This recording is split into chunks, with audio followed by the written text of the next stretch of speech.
Everybody, this is the first video of this channel, and I wanted to do a small introduction about me and why I'm doing this, and what you can expect from different videos that are coming up. Introducing me, I am a test professional. I have been working in the software industry since 2011, and most of what I've been doing is quality engineering, test automation, QA, whatever you call it, all the entire area where you test out different products and see how they perform and whether they're ready to be used by the users, whether they're ready for production. As AI tools are coming in the market, I'm personally really excited about this, and this is why I wanted to start a channel on this specific topic of testing AI. Uh, there's a lot of different kinds of tools that are coming up. The biggest one, of course, right now is Chat GPT, which is currently free, and I don't know how long it will be free. Uh, but as of today, December 19th, it is still free, and I want to try out all the different use cases that I have in mind. And as I'm doing it, I would like your feedback on whether you want to see different other kinds of areas that you want to be covered to see its functionalities. Uh, on this first video, I wanted to give a brief idea of how my videos structures will be, and how whether there's something you want to do, that's something you would like to do, or you would like in a different way. So I would like your feedback as well. I personally like doing videos pretty raw, because testing is not clean. Testing is messy. Products are messy, especially early stage products are really messy. So you want to see, you would like you want to see how it is in its original form. A lot of YouTube videos are cleaned up, perfected out. I don't think that's the right strategy for videos. What I'm going to do, because I'm going to provide you information on what happens when things don't work properly, and that will be messy. And also, I I will get stuck different times. I don't think I want to spend time editing out a lot of mistakes, which I do.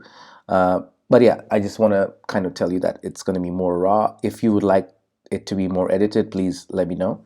Um, the first video, I want to go over the tool and give you a basic idea of what functionalities exist right now. So you see, if you have never used this, this might be a good intro video as well. So the first thing is the website is openai.com, and it has it has a place where you can try out this tool. You do have to register, and I'm not doing the registration in this video, because you can figure that out. And the tool does not require any credit cards. There's no payment needed as of right now.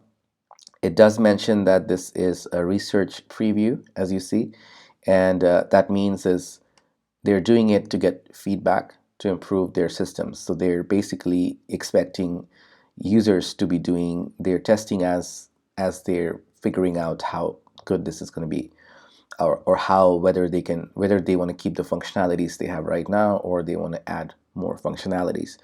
Uh, they have a disclaimer where the system might generate incorrect or misleading information. So I don't recommend the data that it provides you to be used directly for real businesses right now. You do have to check it out yourself to see if that's something that is correct in your idea, because you're the human being here. AI is not human, so they're giving you results based on data sets, and you have to figure out whether that data applies to you. So this is not intended to give you advice, even though it's supposed to function like a human being and you can talk to them like a human being. As far as I've heard, conversations will be reviewed. So the data you provide, the queries that you provide, will probably be saved in their system so they can improve it. So that's another disclaimer. This page is all about disclaimers. So don't share any sensitive information. So don't provide any logins. For instance, if you want to see if your login works in a website, you should not be throwing out your username and data to see if it works using AI. And they do have a Discord set up. I'm going to join the Discord. I haven't done that yet. And if I get any feedback, I'll be happy to provide them the feedback, because that's what I like doing anyways. Um, yeah, so this is the basics of this tool. The one thing I wanted to mention is I personally have not used this tool extensively myself. So as I'm figuring this out, you will see this is going to be the first. This is going to be like the user feedback of or like a user testing of this tool along with you. So the tool looks pretty simple, and I like simple. So it has new chat, which is not really clickable because that this is the only window. I wonder if there's a way to add other different functionalities. For instance, you can do a chat here where you try out things about your business, another one about more your personal life, another one about your hobbies. But I don't see any columns right now. I personally like the dark mode, so I'm going to keep it at the dark mode. Okay, yeah, I like the dark mode, so I'm going to keep it at that. There is a small delay in the change of the page, as you can see. Okay, so this is a Discord. If you haven't used Discord, that might be a different video, but I think that's not relevant to this channel. But I'm going to join the Discord later. Let's look at the updates. This tool is pretty new. It came out in December, and their information page is fairly empty right now. There's a few FAQs there that's going to tell you how much does it cost. During the initial preview, it's free to use. I do feel like it's not going to be free forever, so this is a good time to try this out to see if it is something you would like. Why does AI seem so real and lifelike? Vast amounts of data. That's what it is. So you can read this later. Okay, so one important thing to mention here is the current data set that this tool uses is based on events based on up to 2021. So if something works, if you want to ask it something in 2022, it might not give you the right data. For instance, yesterday, the World Cup final happened and Argentina won. Sorry if you didn't know that already, but I'm going to try asking it that first question. It's going to be the first query I'm going to try out.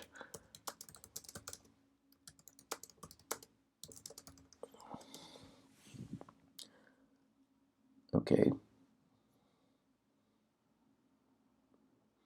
So, as expected, the World Cup in their world, in the world of the AI tool, the World Cup has not taken place yet. So they don't know the answer. So that first use case did work. It has this thing where you can like give you feedback that it did work. So I give it a thumbs up because this is what I'm expecting. I'm gonna try. I'm gonna I'm gonna try giving it a downvote if it is giving you incorrect information to help the tool out, because I do like helping out different tools, especially if they're super new. This version that I'm using is from December 15th. So, okay, cool. So I'm in this first video, I'm not gonna go in a bunch of different use cases. I'm gonna do a small introductory video on the tool and for the basic functionalities if you've never used it. So the first question I'm going to ask it is,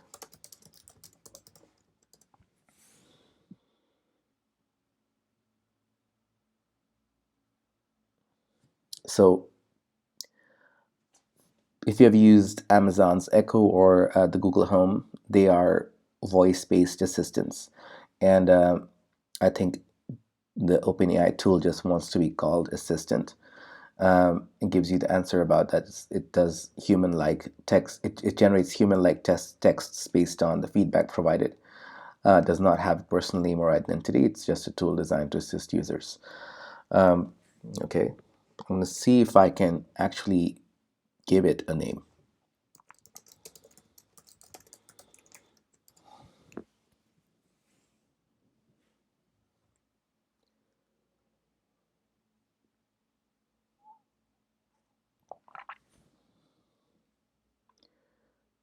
It allows you to call it whatever you want, but I don't think it cares. So it doesn't matter to the tool what you call it. Why I tried this out is I want to see if the data persists, if Alexa, if the if the if calling it Alexa persists throughout my session, if calling it Alexa, I can use it in future sessions.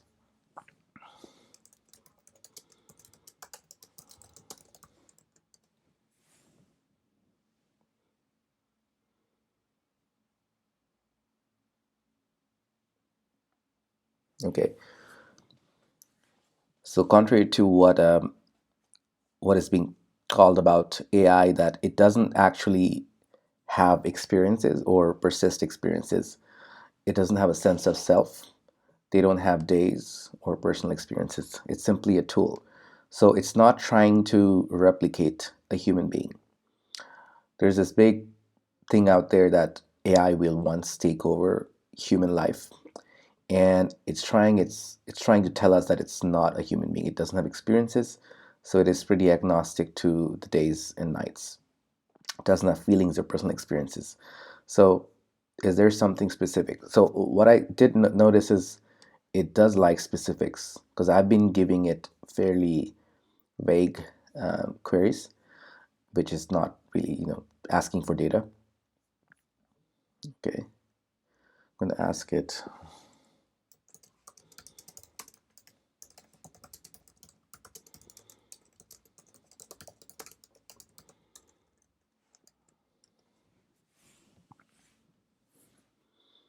So why I provided this query is this is more what Google would provide me, because Google is more dynamic. It has access to weather-based websites.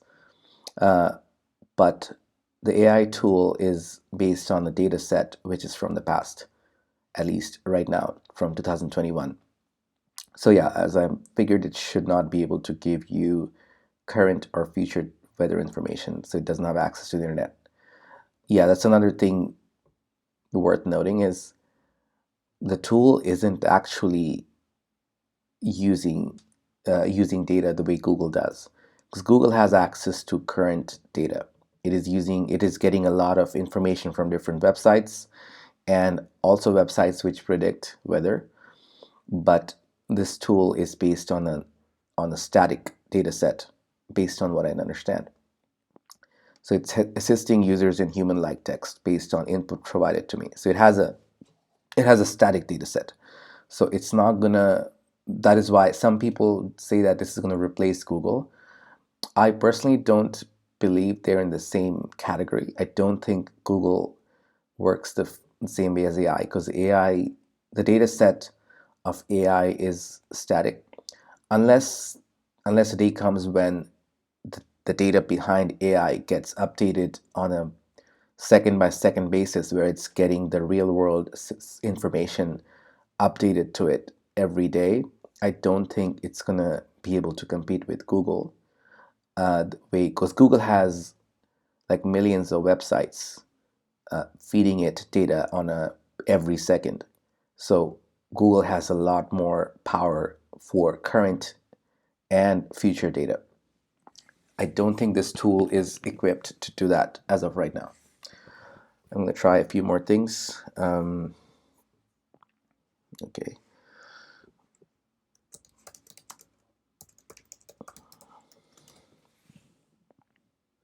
I'm still playing around with fairly simple tasks which you would ask in Google to see how it reacts. So if I give what is JavaScript in Google, most of the time it gives me a text answer. What I'm expecting the AI tool to give me is some kind of an example, so it actually explains what JavaScript is to me versus just a text response. Let's see if it does it.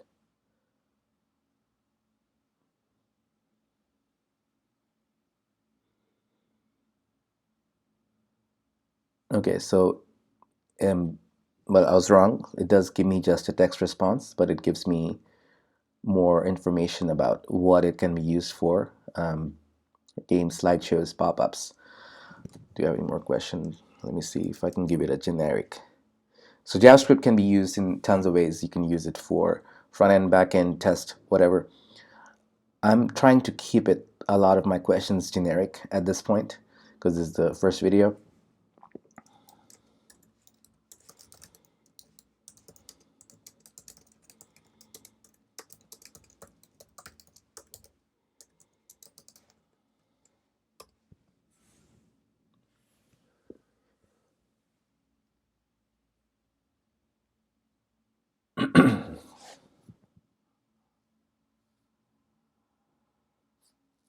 So it can pick anything it wants. It can.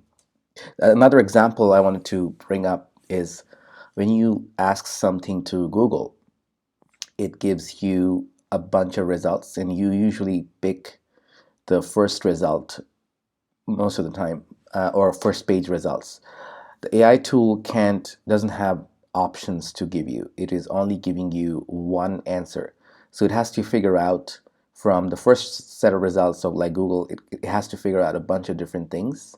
So it will give you an idea about it'll give you an idea about uh, whatever you need to know in one response. So it has to be a lot more smarter than Google because Google throws out information based on SEO, based on a bunch of things. All right, just get to the answer. So it gives you a simple example of JavaScript code that displays an alert message. Okay, so this is giving you the alert example for JavaScript, and when the button is clicked, the alert shows up. So it's also showing you where the JavaScript code is inserted inside an HTML page. If you don't know much about HTML, this is just H1 means a header. So for like a text called "Hello World," it's when you click that header, there's a button which there's an on-click action which shows up. So when it clicks, it shows an alert called "Hello." So it's showing you a pretty old school JavaScript example, which is good. Um, Okay, so it also is also explaining you what get element by ID is. This is pretty good. This is great. I'm gonna see if I can ask it some more generic questions versus because I'm going in the tech side, but I want this is like a basic usage of this tool.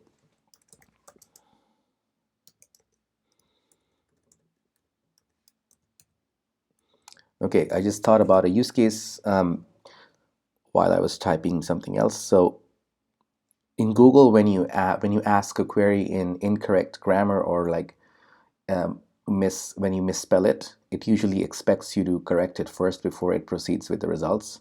I'm going to see.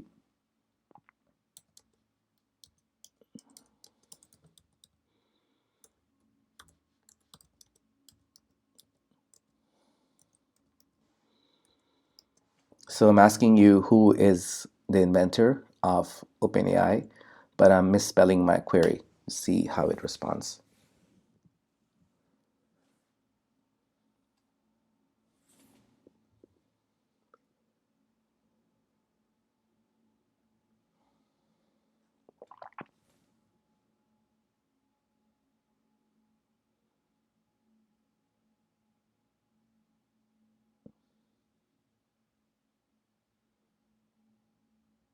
Oh, interesting. So I asked you are that means what is who's your inventor? Let's see if it and it actually persists the last query, and it is giving me a response from who is the inventor of JavaScript, which is not what I expected. Let me see if I correct my query.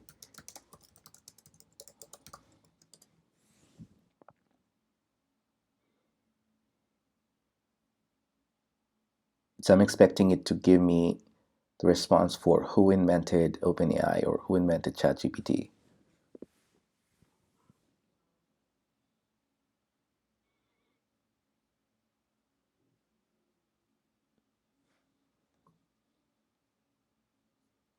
Okay, so this is more of the correct response. So what I see is it does persist the most recent queries, and if you ask a question unrelated to it, you do have to provide a context, or else it's going to assume that you're asking it more about what you just asked it. So it was not invented by a single person. It was created by a group of researchers on OpenAI. The goal was to create large-scale language models. It is asking me, is it there's something else you would like to know? So instead of giving it another proper query, I'm going to just say yes. See what happens.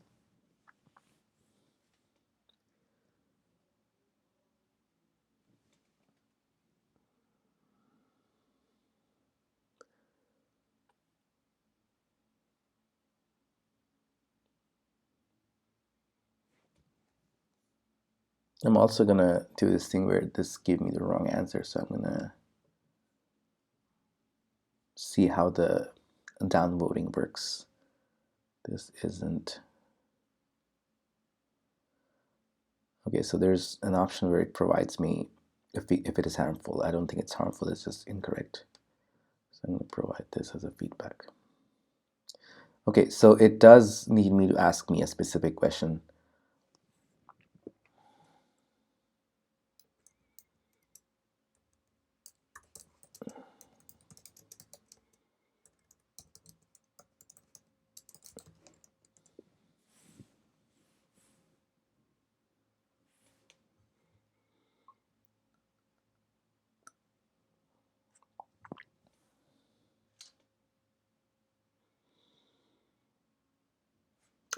Till now, we have used a lot of generic queries, and this will at least help you start off with the tool.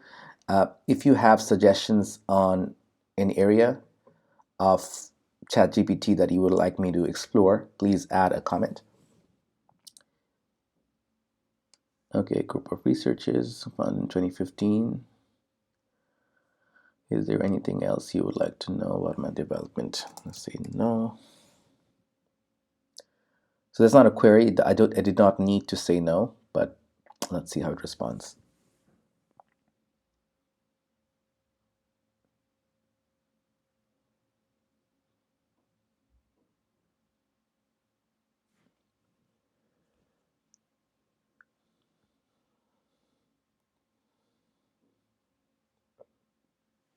Okay, cool. So I'm gonna keep this video up to that.